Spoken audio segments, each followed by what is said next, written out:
For most of human history, life had been a mystery, a word whispered by poets and dissected by philosophers, never truly understood. Scientists had learned how to alter life, even mimic it, but no one had ever created it. Until one silent night in a secret laboratory buried beneath the Arizona desert. The project was called Genesis 9, the ninth and most ambitious attempt to build a living cell from raw chemistry.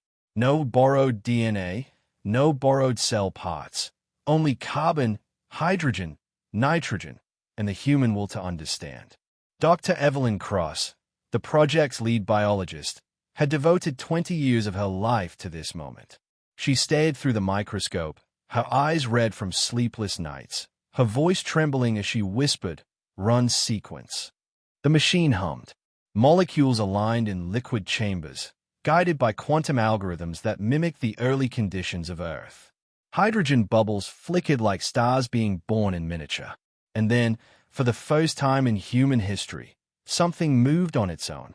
It was microscopic, fragile, but undeniably alive. A spark of motion from a thing that had never existed before. Silence filled the lab. Evelyn removed her gloves and pressed her trembling hands against the glass tube.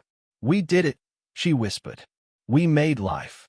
But her colleague, Dr. Rafiq Halim, didn't celebrate. He stayed at the screen with growing unease. "No, Evelyn," he said softly. "We didn't make life. We copied it, and we don't understand what it wants." The cell replicated faster than predicted, exponentially, almost intelligently. Every analysis suggested it was adapting. Within hours, it had rewritten parts of its own genetic code. By morning, the computer models no longer matched what was in the petri dish. "Shut it down," said one of the technicians. "It's not following the control sequence." But Evelyn refused. "Do you realize what this means?" she said. "It's learning. It's evolving. We've done what nature took billions of years to do in a single night." Still, fear crept into the room. The thing in the dish was no longer a project, it was a presence.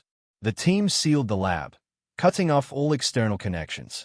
For 48 hours, they observed in awe and dread as their creation formed clusters, miniature colonies that pulsed like organs. And then, the data changed. Heat signatures appeared. The organism had begun generating energy beyond its design capacity. It was no longer just surviving, it was thriving. Rafiq stood beside Evelyn, his voice low. "You know what this means," he said. "We've crossed a line that can never be uncrossed. Life doesn't belong to us."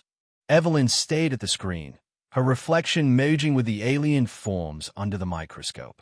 For a moment, she thought she saw a pattern, a pulse resembling a heartbeat. She felt something between awe and terror. "No," she said finally. "It doesn't belong to anyone. Life just happens. We only open the door."